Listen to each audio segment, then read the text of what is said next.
She tries a pit, but finds it full of bees.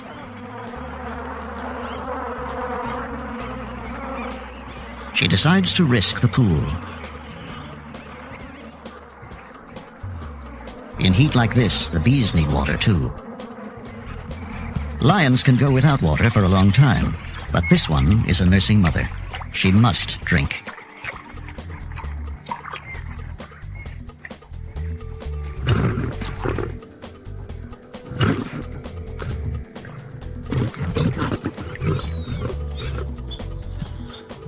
Maybe the bee pit isn't so bad after all. Large flocks of quelias are in the area, searching for seed and grain. As they stop by the pool to drink, their busy fluttering at the water's edge inspires the crocodiles with keen and almost sporting enthusiasm.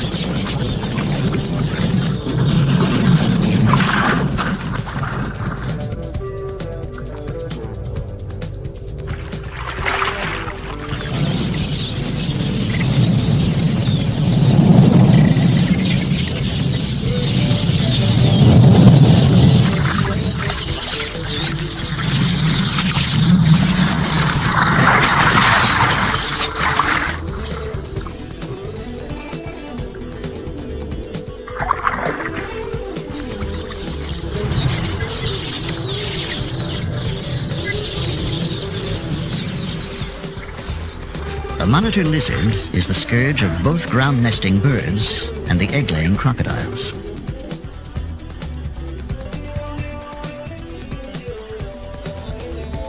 It's a voracious predator, particularly partial to eggs. And the feisty plover immediately declares war.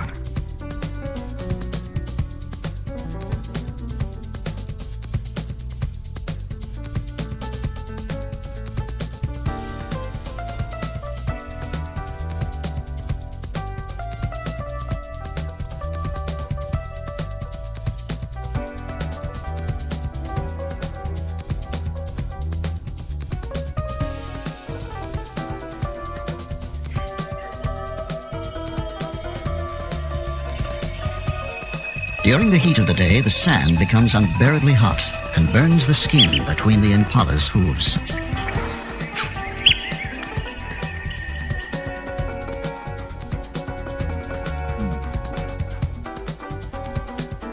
For the plovers on their nest, this is when easy access to water pays off. The bird is soaking its breast feathers until they are weighted with water. It then hurries up the scorching sand to relieve its mate. The plovers are brooding on sand that feels hot enough to fry an egg, and by midday they are changing guard at the nest every 10 minutes. Without the constant protection of their cool, wet feathers, the eggs could not survive the heat. The sand is so hot, it's a wonder she doesn't fly down.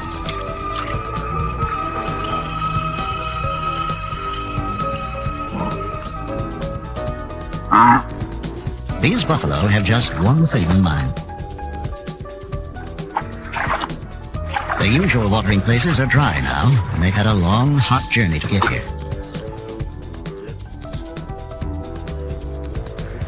One of the calves strikes out on its own and is soon in dangerous company. But these aren't the biggest crocs in the pool, and the lucky calf quickly returns to the herd.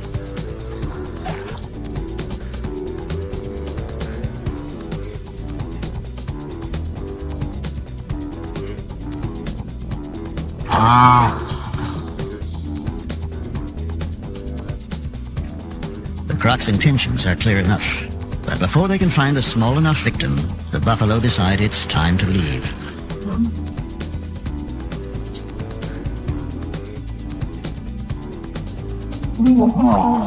An irritated hippo helps them on their way.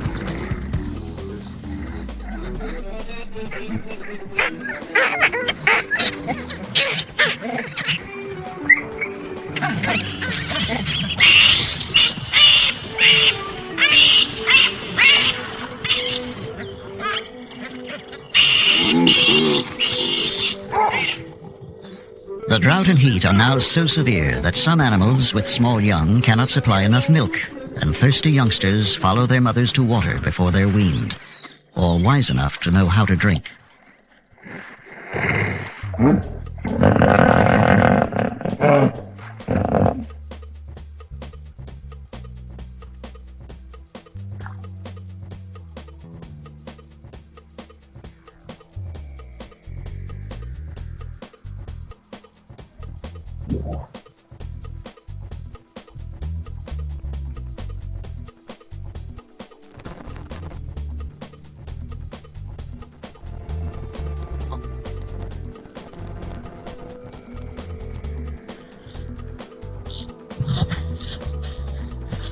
In an instant, both croc and fawn vanish into the pool, leaving behind a bewildered mother.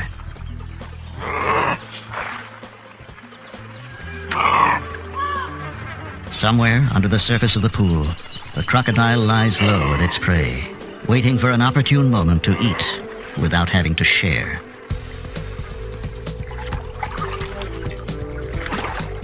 The most carefree creature in the pool is this baby hippo.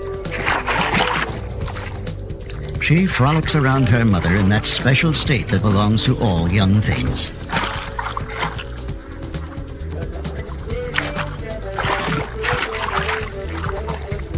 She is oblivious to the dangers in her world.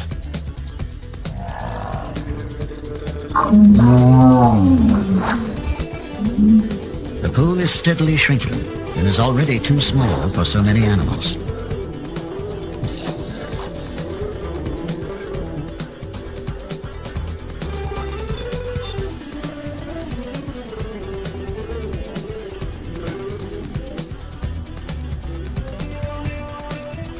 But the hippos can't settle fights caused by overcrowding. There is no place else to go. As usual now, the hippos subside in an uneasy truce.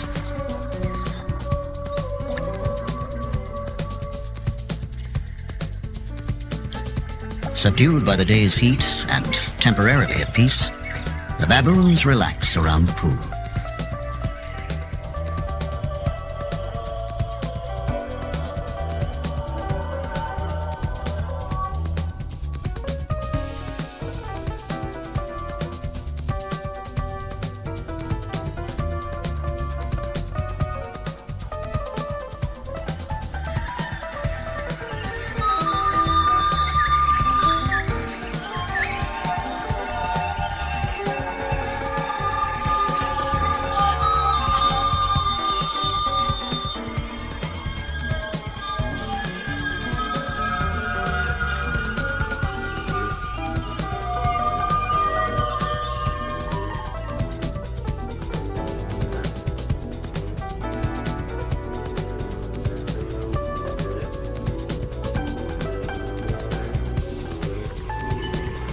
His peace is shattered by a familiar cry of outrage. He's innocent, but he's too close to the nest, and the plover has a good eye for trouble. And young male baboons are especially targeted.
A sudden spat between rival crocs sends a ripple of panic through the pool.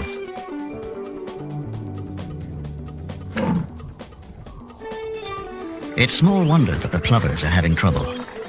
A fresh track shows that a crocodile plowed right over their eggs. This is their third nest of the season that's been lost to the crocodiles. Starting again from scratch, the plovers perform the ritual of selecting a site for a new nest.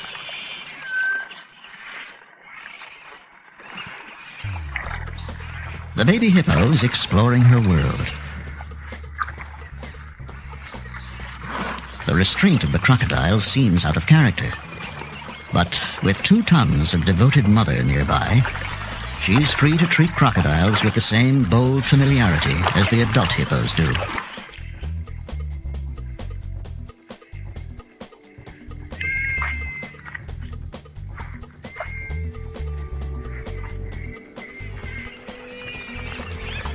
These great artists of violence are obliged to hold a kindly pose as the hippo child wanders in her playground of gently smiling dragons and slobbers on their tails.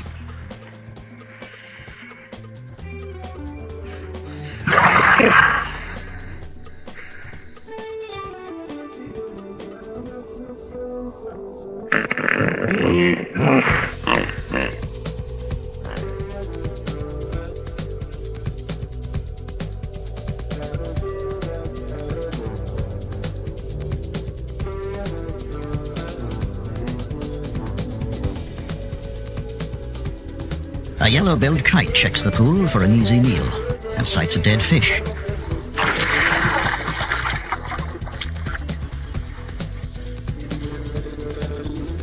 The surrounding land is parched and bare, and each night the hippos must trek for miles to find grazing. Other animals wander in the riverbed in search of the few remaining pools.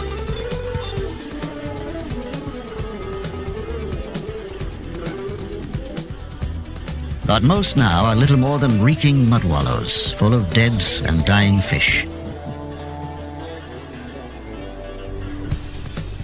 Even so, the impala would drink here, but the pool is dominated by a single croc, the last of a group of more than 40 that were here a month ago. The monkeys won't risk it and drink instead in deep footprints. The fawn's attempt to drink is a small disaster. Now it's covered with stinking mud.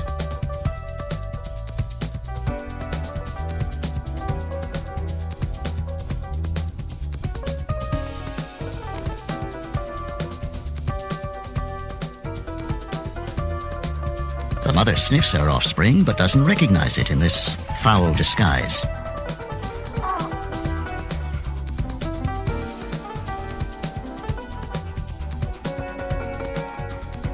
The crocodile that has held back the drinkers suddenly leaves. Perhaps there is no future for it in this tiny pool.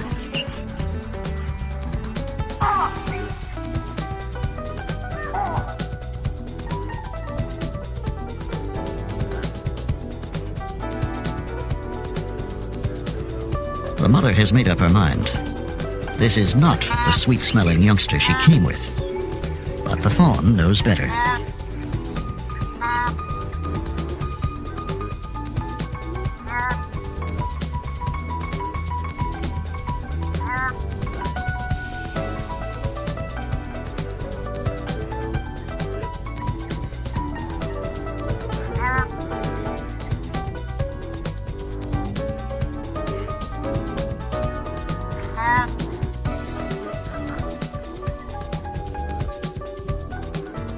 The little impala is persistent. Soon the mud will wear off, and the mother will again accept her.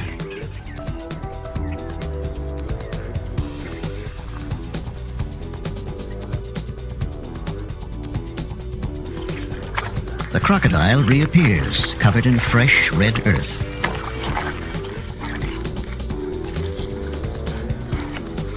She thrusts her head into the mud and swings it from side to side.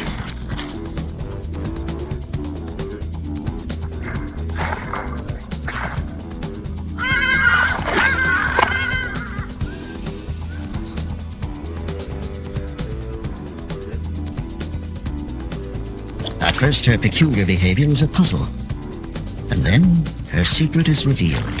as her muddy jaws open gently to release the newly hatched babies she has carried down from her nest on the riverbank. This is the reason she has remained in the pool so long. She would never desert her young. She is their only protection.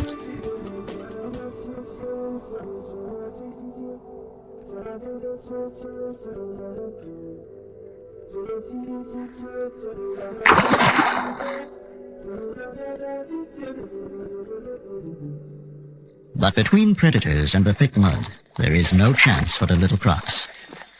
And all will die within an hour.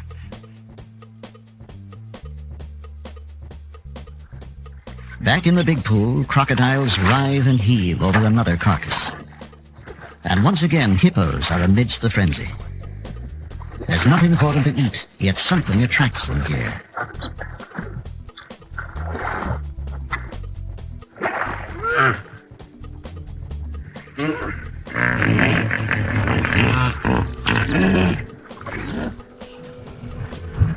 With jaws clamped tight on the carcass, the croc spins until a piece breaks off.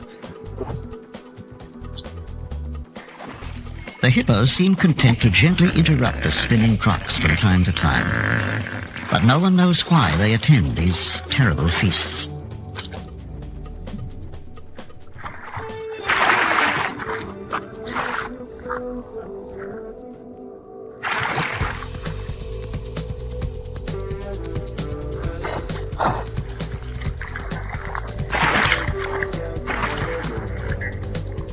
For 9 months, little rain has fallen, and the animals risk death for water.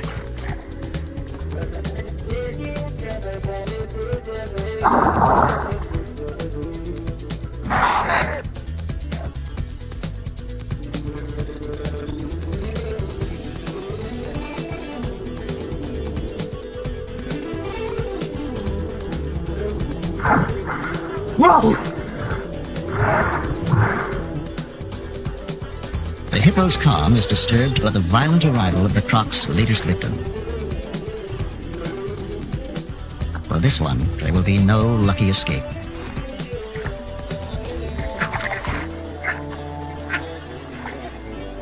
The baby hippo is already wedged deep among crocs, close to the impala carcass and the biggest crocs in the pool. The mother then does a strange thing. Rousing herself to investigate the scene, she pushes her baby almost onto the impala and then retreats, leaving her calf between these jaws and the meal. The mother's presence is enough to ensure her safety, though baby seems less certain. But the mother knows they wouldn't dare, and she drifts back into the secure slumbers of the strong.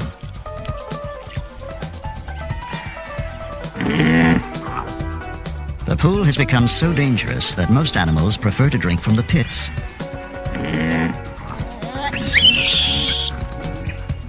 But a fierce comedy of survival results when so many are desperate for water.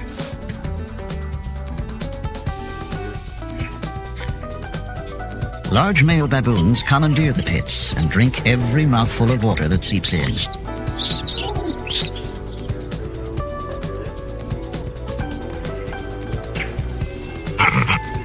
They can scare off most animals, but sharp horns have the advantage, and the baboon reluctantly gives way.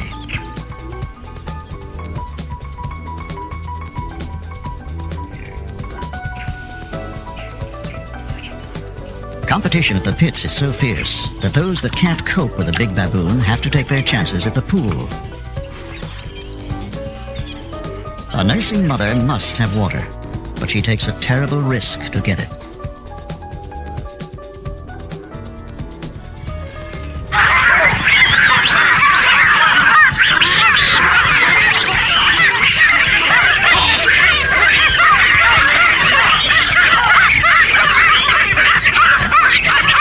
The mother has torn herself free. But the baboons can see that another croc has her baby.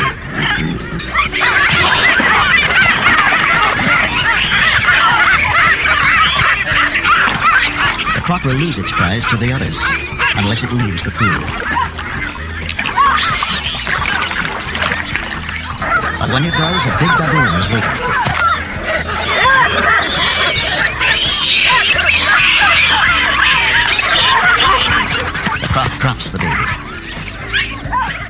brave rescue is too late.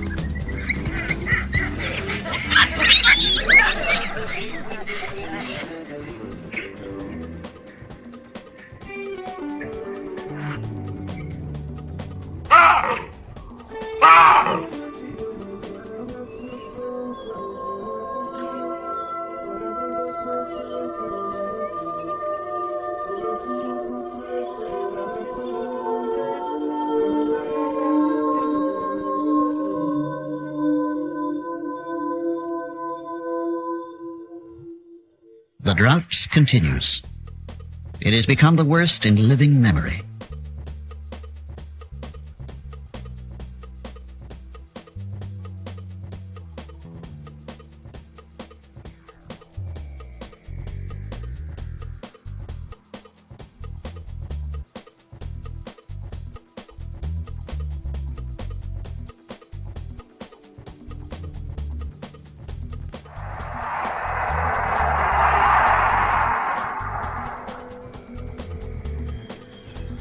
The pool has dwindled to a mud wallow, and many of the hippos have left on a final quest for water.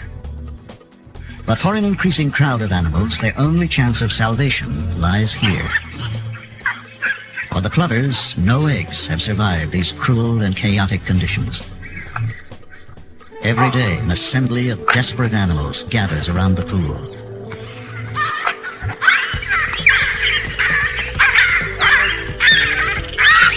These baboons, who are seldom peaceable, reach new levels of aggression among themselves.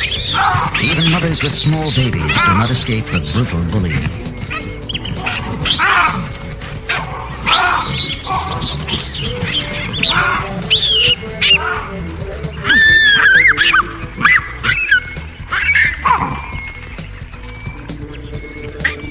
Baboons still dominate the pits, but a female Inyala, driven by thirst, is ready to fight for a drink.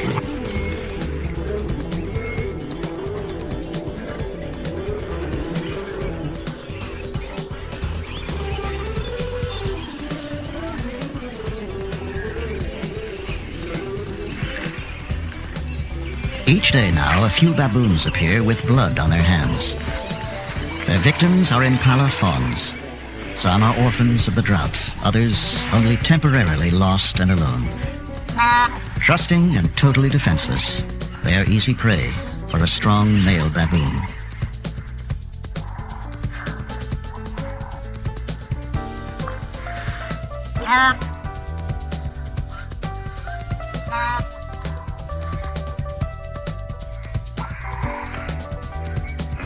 Unaware of the fate of her offspring, the mother ranges up and down the pool, calling.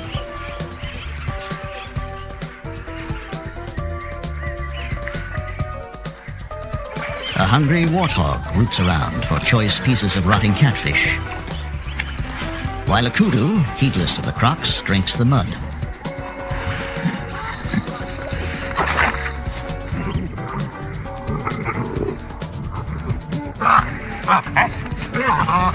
The baboon didn't keep his kill to himself for long. Yet the contest seems to be as much about male dominance as ownership of the carcass. Meanwhile, the warthog sees a good opportunity. She's a little slow and no match for an agile baboon.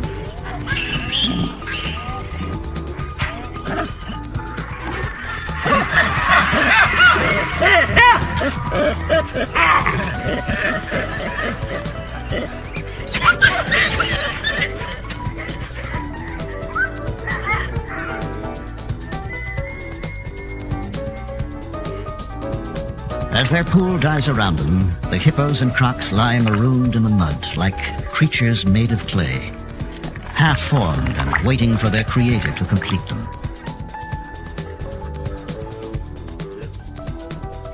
A baboon risks all on a thin crust of mud as she searches for puddles on the surface, while all around her lie more than 100 crocodiles, indistinguishable from the mud.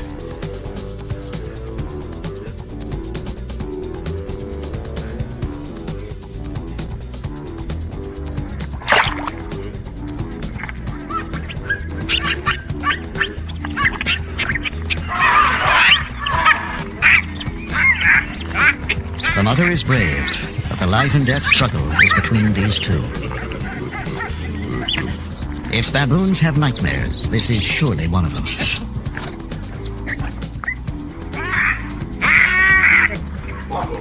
Torn between terror and wanting to help, the mother is unable to rally any support.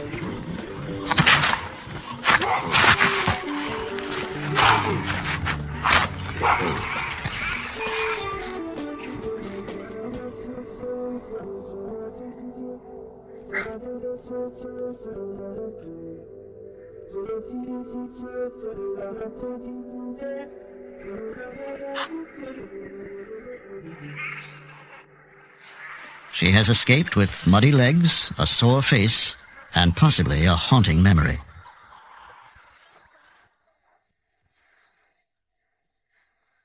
Right now, she needs some hands-on grooming, but there is none to be had.